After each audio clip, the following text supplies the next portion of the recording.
આપણા ઈષ્ટ પ્રત્યે આપણે અનન્ય ભાવ રાખીએ. વૈષ્ણવને શ્રી કૃષ્ણ પ્રત્યે અનન્ય ભાવ હોય છે, શૈવને શિવજી પ્રત્યે અનન્ય ભાવ હોય, શાક્તને પોતાની પરાંબા માં ભગવતી પ્રત્યે અનન્ય ભાવ. અને એટલા માટે જ તમે દેવી પુરાણ, ભગવતી ભાગવત વાંચો તો એમાં દેવી સર્વોપરી છે, સર્વોપરી છે દેવીમાં. બ્રહ્મા વિષ્ણુ મહેશ બધા એને ભજે છે. શિવ પુરાણ વાંચો તો શિવ સર્વોપરી છે, શિવના જ બધા અવતારો છે. શિવ સર્વાવતારી છે, શિવ સર્વોપરી છે. વાંચો શિવ પુરાણ. વિષ્ણુ પણ સામે હાથ જોડીને ઊભા રહે છે, બ્રહ્મા સ્તુતિ કરે છે, બધા જ દેવતાઓ મહાદેવને વંદન કરે. એ જ પ્રકારે તમે શ્રીમદ ભાગવતને જ્યારે વાંચો છો ત્યારે અહીંયા ભગવાન વિષ્ણુ સંબંધી આ પુરાણ છે, શ્રી કૃષ્ણ સંબંધી પુરાણ છે, એ સર્વોપરી છે, બીજા બધા આજુબાજુ છે. પણ તત્વથી આ બધું એક જ છે, ભેદ ન કરશો. તત્વ એક જ છે. એકમ સત વિપ્રા બહુધા વદંતી. એ સત્ય એક જ છે. સૌ એને જુદા જુદા નામે પુકારે છે, જુદા જુદા રૂપે એને ઉપાસે છે.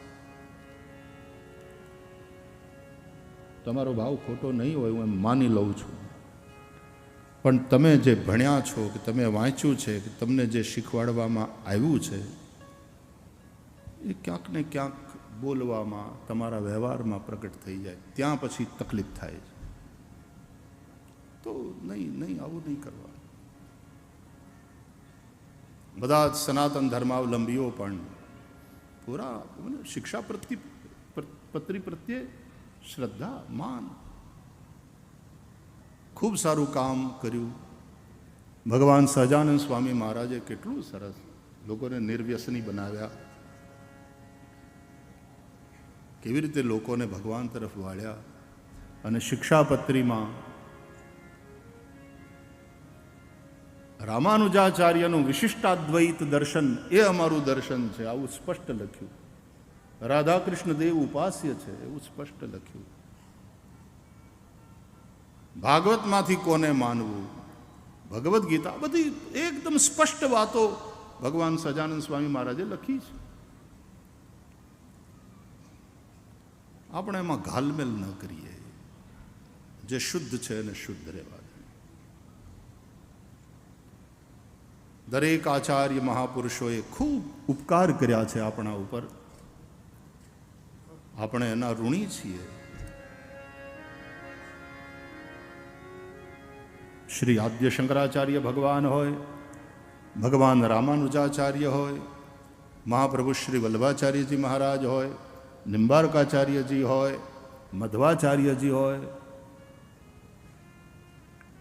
સૌએ અલગ અલગ મત પોતાના શાસ્ત્રને આધારે મૂક્યા છે. અને એ જ રીતે સહજાનંદ સ્વામી મહારાજે સેવાની પરંપરામાં તો કે વલ્લભ સંપ્રદાયની અનુસાર દર્શન બોલે રામાનુજાચાર્યજીનું જે વિશિષ્ટાદ્વૈત દર્શન છે એ અમને માન્ય છે. આવું સ્પષ્ટ બધું માર્ગદર્શન સહજાનંદ સ્વામી મહારાજે કર્યું છે.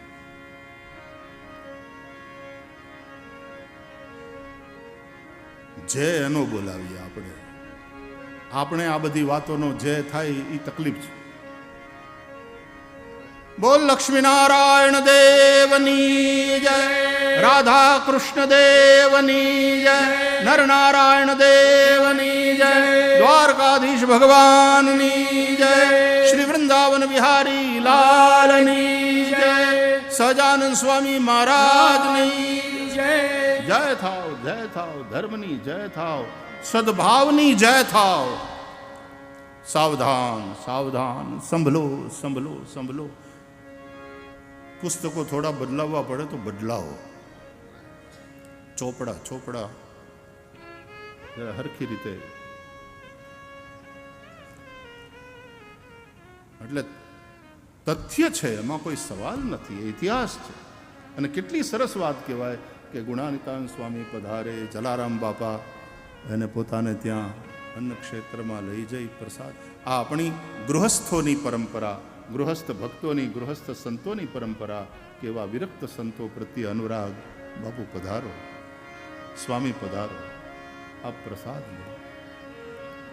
અને ત્યાં પ્રસાદ લે ને સામેવાળાનો એવો ભાવ જુએ એટલે સાધુ પુરુષ આશીર્વાદ પણ આપે. પણ આપણે જો એમ બતાવવાની કોશિશ કરીએ કે આ બધું અમારે લીધે, ત્યાં તકલીફ થાય. તકલીફ ત્યાં છે, બીજો વાંધો નથી, ભાવમાં કંઈ વાંધો નથી. વારંવાર ભૂલ નહીં કરો યાર, વારંવાર હાથ જોડીને પ્રણામ સાથે પ્રાર્થના. સનાતનનો મહત્વનો સંપ્રદાય છે આપણો. ખૂબ કામ દેશ વિદેશમાં કર્યું. સજાનંદ સ્વામી મહારાજે જે કહ્યું છે એ મુજબ કરો, એ મુજબ કરો, એ મુજબ ચાલો.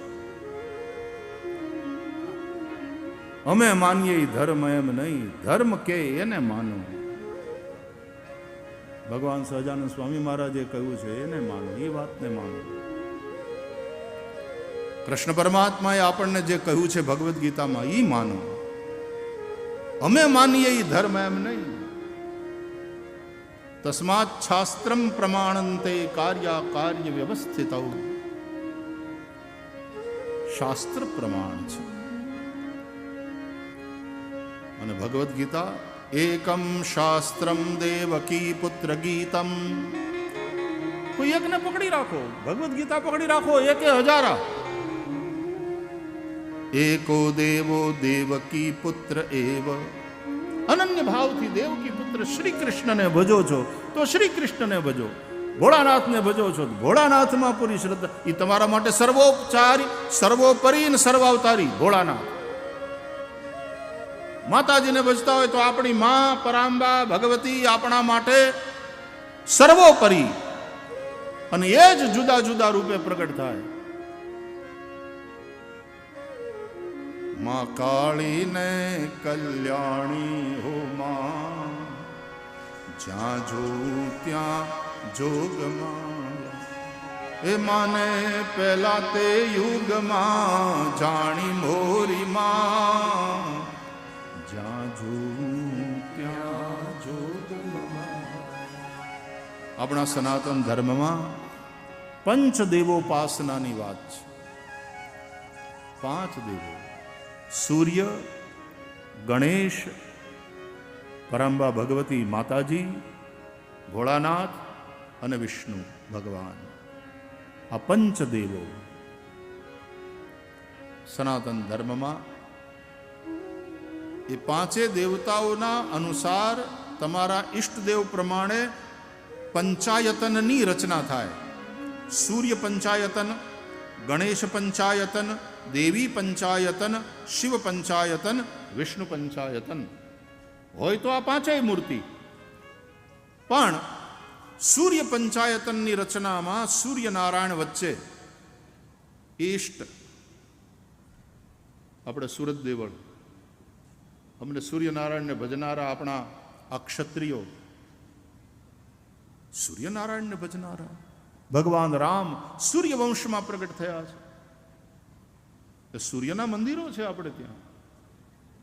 સૂર્યની ઉપાસના કેન્દ્ર સ્થાને. પણ એમાં પછી સૂર્ય વચ્ચે હોય તો એક બાજુ ગણેશ, એક બાજુ માતાજી, એક બાજુ શિવજી અને એક બાજુ વિષ્ણુ. એ ચારેય પાછા હારવાર હોય ત્યારે સૂર્ય પંચાયતન થાય. ગણેશ પંચાયતનમાં તો ગણપતિ બાપાની મૂર્તિ વચ્ચે આવે અને એમાં આ બાજુ માતાજી. એના પાછા નિયમ છે કે ક્યાં માતાજી કઈ બાજુ આવશે, શિવજી કઈ બાજુ મુકાશે, અહીંયા ગણેશની સ્થાપના કઈ બાજુ થશે, અહીંયા વિષ્ણુની સ્થાપના કઈ બાજુ થશે. માતાજી વચ્ચે આવે એટલે દેવી પંચાયતનની રચના થાય. એ જ રીતે શિવ પંચાયતન હોય તો શિવ વચ્ચે, શિવ સર્વોપરી અને શિવ સર્વાવતારી.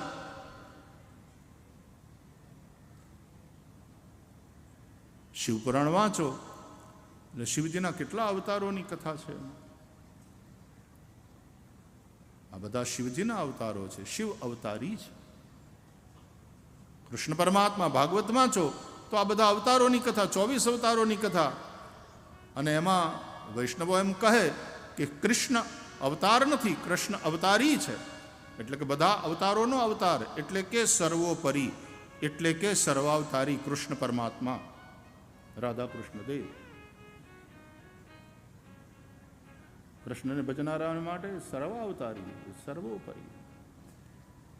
કારણ કે કૃષ્ણ પરમાત્મા કહે છે અનન્યાંશ્ચિંતયંતો મામ યે જનાઃ પર્યુપાસતે તેષામ નિત્યાભિયુક્તાનામ યોગક્ષેમં વહામ્ય. તમારા માટે તમારા ઈષ્ટ સર્વોપરી છે, તમારા માટે તમારા ઈષ્ટ સર્વાવતારી છે. એ જ રીતે વિષ્ણુ પંચાયતનની રચના થાય તો આપણા સનાતન ધર્મમાં આ પંચદેવની ઉપાસનાનું મહત્વ છે. અને એમાંથી એકેને કાઢી નાખો ને, તમે તમારી મનમાની કરો અને તમે એકેને કાઢી નાખો કે આ હટાવો, આપણે આ માતાજીને હટાવો, તો આપણા ઈષ્ટ હોય ને એ જ આપણી સામે ક્યાં ગયા? દેવીમાં ક્યાં? પેલા કેમ કાઢી નાખ્યા? કેમ હટાવ્યા? એ દેવ નારાજ થાય.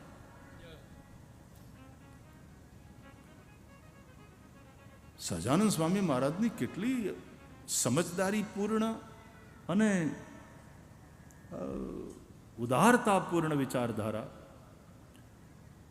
કે અમારા આશ્રિત એવા હરિભક્ત જો બ્રાહ્મણ હોય તો એણે પહેલાં શિવજીનું ત્રિપુંડ્ર કરવું, પહેલાં શિવજીવાળું શૈવી પરંપરાનું ત્રિપુંડ્ર કરવું અને પછી ઉર્ધ્વ તિલક એણે કરવું.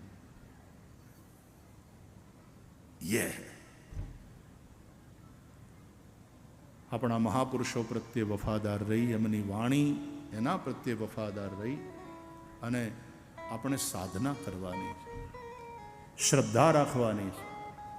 તો બહુ સારું જ છે બધું. બહુ વિવાદ જાગે એવું નહીં બોલો ને પ્લીઝ. પ્લીઝ કેવું પડે ને બીજું શું.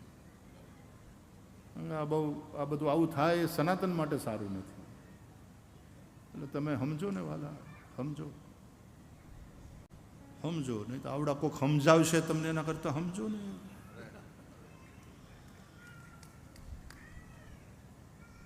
સમજો.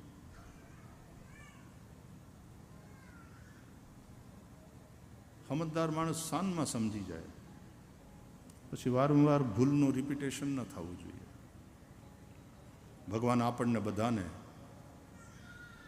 સદભાવ આપે, આપણને બધાને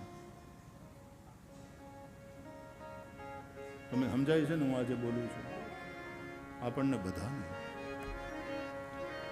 કે આપણે પરસ્પર હેતવાળા થઈએ, એકબીજાની ભાવનાને સમજીએ અને આદર કરીએ, અને આપણે આપણા ઈષ્ટમાં નિષ્ઠા અને આપણા પંથમાં આપણી દ્રઢ શ્રદ્ધા એ ટકાવી રાખીએ. પણ કોઈને ઉતરતા ચિતરવાનો પ્રયાસ ન કરે. ખાલી આટલી વાત. તો દેવી માના ભક્તો માટે દેવી માં સર્વોપરી છે. ભગવત્યા કૃતમ સર્વમ ન કિંચિદ અવશિષ્યતે. દેવી જ પરાંબા ભગવત. તો તત્વ એ એક જ છે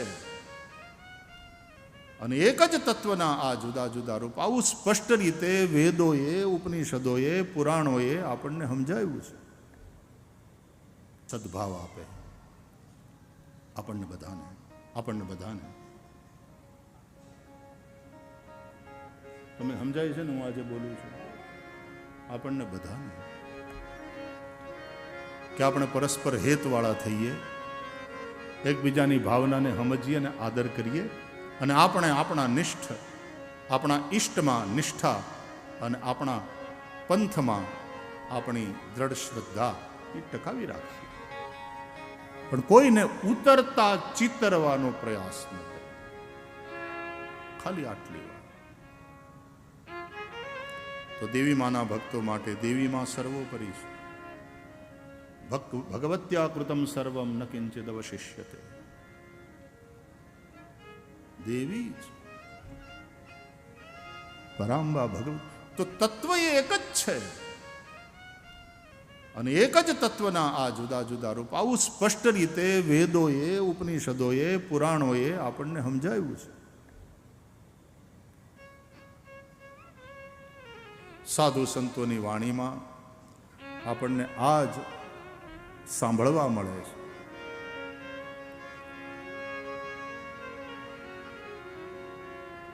શું કર્યું આ જમવામાં? લાડવા. લાડવા કર્યા એમ કહીએ ખરા? એકલા લાડવા હોય? જમવા બેહો એટલે એકલા લાડવા?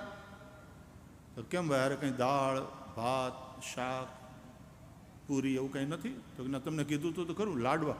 અનન્ય ભાવથી આપણે તો લાડવા એટલે લાડવા, લાડવાનું જ ભોજન કરવું. ચર્ચા થાય ત્યારે કે ભાઈ હું કહેશું, પહેલા દિવસે કથામાં બાપુ પહેલા દિવસ શું રાખશું? લાડવા. પછી એકલા લાડવા જ હોય? અરે સપોર્ટિંગ હોય ને બધું ફૂડ, તો દાળે હોય, પૂરી હોય, શાક હોય, ભાત હોય. પણ શું કર્યું તો કે લાડવા, કે બુંદીના લાડવા કર્યા, ચૂરમાના લાડવા કર્યા, કળિયા લાડવા કર્યા.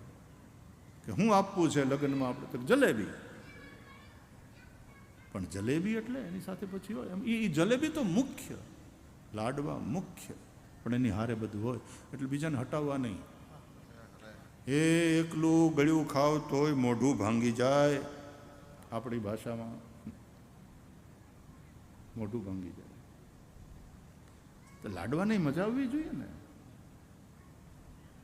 અમારે હળવદિયા લાડવા, એની સાઇઝ પણ આમ એક્સ્ટ્રા મોટી હોય. અને હળવદિયા અમારા ભૂદેવો, અને પછી ભૂદેવોની હારે હારે રહીને હળવદમાં જે રહેતા હોય એ હજી છે થોડા ખાવાના શોખીન. એકવાર હળવદમાં કાર્યક્રમ હતો ને હું ત્યાં ગયો હતો, લાડવા જ કર્યા હતા. બેઠા હતા ઉતારે, એમાં મેં એમ પૂછ્યું કે ભાઈ હવે એવા ખાવાવાળા છે કે નહીં? કે એ ભૂતકાળની વાત થઈ ગઈ. મને કે ના, થોડા છે પણ છે ખરા હજી. મેં કીધું કેટલાક ખાય? 5-7 ખાઈ જાય? મને કે 5-7? 20 લાડવા ખાઈ જાય? ના હોય. અરે મને કે હોય. એટલે તરત બીજો ભાઈ બેઠો હતો ને કે જાતો એલા તું મોટરસાઇકલ લઈને, બાઇક લઈને જા. એને નામ દીધું એક ભાઈનું, એને બોલાય. અને બીજાને કીધું તું બાઇક લઈને જા અને ત્યાંથી રહોડેથી લાડવા લઈ આવે. તો એ ડોલ ભરીને લાડવા લઈ આવે. અને ઓલો બીજો બાઇકવાળો ગયો હતો ને, એ જે ભાઈને બોલાવવાના હતા, ડેમોન્સ્ટ્રેશન કરવાનું હતું, તો એને બાઇક ઉપર કે હાલો તમને બોલાવે ભાઈશ્રીના ઉતારે. શું કામ છે? તો કંઈક ખાવાની વાત હાલતી હતી. એ આવ્યા. હવે જમીન ઊભા થયા હતા ત્યાં પંગતમાં, પણ એને બોલાવ્યા એટલે તરત આવ્યા બાઇક ઉપર આવીને જય શ્રી કૃષ્ણ કર્યા, પ્રણામ કર્યા. એને કહેવામાં આવ્યું કે ભાઈ ભાઈશ્રીની યારે વાત હાલતી હતી, હજી ખાવાવાળા બહાદુરો પડ્યા છે એટલે તમને યાદ કર્યા અને તને બોલાવવા માણે મોકલ્યો. એટલે તારે હવે જરાક લાડવા આરોગવાના છે ભાઈશ્રીની સામે. અરે મેં કીધું નહીં ભાઈ તને એ ઓલો કે પાછું હું તો ભાઈ જમીને આવ્યો, જરાક વધારે જમાઈ ગયું. પાછો કે જમીને આવ્યો. હવે જે ખાતા હોય ને પાછા બધા આગ્રહ કરે ને કે લે લે લે મારા હામ એક. એ કે જરા હરખું જમાઈ ગયું છે. તો એ કે હું કરત પણ હવે એ કે જમીને આવ્યો. ત્યાં ઓલો કે અરે એમ કાંઈ હોય આપણી આબરૂ જાય, તારું ખાસ નામ લઈને તને બોલાવ્યું હોય ભાઈશ્રીની સામે, તારે જો લાડવાએ મગાવી લીધા ડોલ ભરીને. તો બહુ કીધું ને એને 2-3 વાર તો કે તો લાવો લ્યો એમ કરીને બેસી ગયો. એટલે મને એમ થયું કે હવે આ જમીને આવ્યો છે, પાછું એમ કહે છે કે જરા હરખું જમાણું છે, કેટલા ખાશે વધીને? તો પાછો કે ભાઈ એકલા લાડવા નહીં, દાળ એક વાટકો ભરીને દાળ લાવજો. જો લાડવા ભટ્ટ, લાડુ ભટ્ટ ચેમ્પિયન, એને લાડુ ખાવામાં ચેમ્પિયનશિપ પણ દાળ જોઈએ એમ માતાજીને કાઢી ન મેલાય, દાળ જોઈએ. બેઠો, મારી સામે 12 લાડવા ખાધા. લાડવા ખાતો જાય અને ઓલા દાળમાંથી આમ લઈ થોડું વાતું થતી જાય, આનંદ થતો જતો હતો, ઓલો ખાતો જતો હતો. પછી જમીને આવ્યો તો, હારીપટ જમીને આવ્યો તો, 12 લાડવા ખાધા પછી મને અહક થવા માંડ્યું એને જોઈને. એટલે મેં એમ કીધું કે ભાઈ, પેલા ભાઈને કીધું કે હું માની ગયો કે ખરેખર ખાઈ શકે. મને કે નહીં નહીં નહીં. એટલે મેં કીધું એને ખાવું હોય તો ભલે, પણ હું મને કે નહીં હજી ખાશે. કેમ? તો એ કે તમે બહુ કહેતા હોય તો ખાઓ. તો એણે ચાલુ રાખ્યું. હા, મેં 15-17 લાડવા ખાધા એણે. પણ બોલ્યો શું? અરે દાળ જોહે.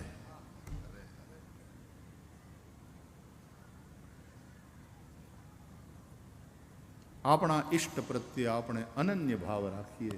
અને ભક્તિ માર્ગમાં એ સિદ્ધાંત છે, રાખવાનો હોય. પણ હારે આજુબાજુ દાળ, શાક, ભજીયા, પૂરી, ત્યારે થાળી આમ ભરેલી લાગે. આપણા આચાર્ય મહાપુરુષોના કૃપાથી સનાતનની થાળી બહુ ભરેલી ભરેલી છે. ક્યાંક કેન્દ્ર સ્થાને શિવજી છે અને શિવ પંચાયતન રચાય છે.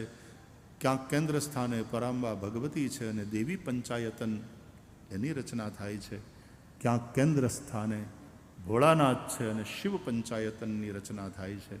ક્યાંક કેન્દ્રમાં ભગવાન વિષ્ણુ છે અને વિષ્ણુના જુદા જુદા સ્વરૂપો, કે રામ રૂપ હોય, કે કૃષ્ણ રૂપ હોય, કે નરસિંહ રૂપ હોય, અને એ રીતની રચના થાય છે. આપણા ઋષિઓએ બતાવેલા માર્ગે આપણે ચાલીએ. આપણા બહુ પ્લાનિંગ ને, આપણી બહુ બુદ્ધિ ને, આપણા એજન્ડા ને, આપણા એ બધું કરવામાં ગડબડ થાય. ઋષિઓએ અને આચાર્ય મહાપુરુષોએ આપણને જે માર્ગ બતાવ્યો એ માર્ગે ચાલવું. આવો એ જ ભાવ. હે ભજો મુકુંદ માધવ મોરારી, હે ભજો तालियां बजाते हुए भाव से. हे भजो मुकुंद माधव मोरारी, હે ભજો મુકુંદ માધવ મોરારી, हे भजो मुकुंद माधव मोरारी, હે ભજો મુકુંદ માધવ મોરારી, गिरिधारी गिरिधारी ગિરિધારી ગિરિધારી गिरिधारी गिरिधारी ગિરિધારી भजो मुकुंद माधव मोरारी, હે ભજો મુકુંદ માધવ મોરારી, हे भजो मुकुंद माधव मोरारी, હે ભજો મુકુંદ માધવ મોરારી, हे गाओ गोविंद गोपाल गिरधारी.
ભજો મુકુંદ માધવ મુરારી ભજો મુકુંદ માધવ મુરારી ભજો મુકુંદ માધવ મુરારી ભજો મુકુંદ માધવ હરિ બોલ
Hare Krishna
एकम सत विप्रा बहुधा वदन्ति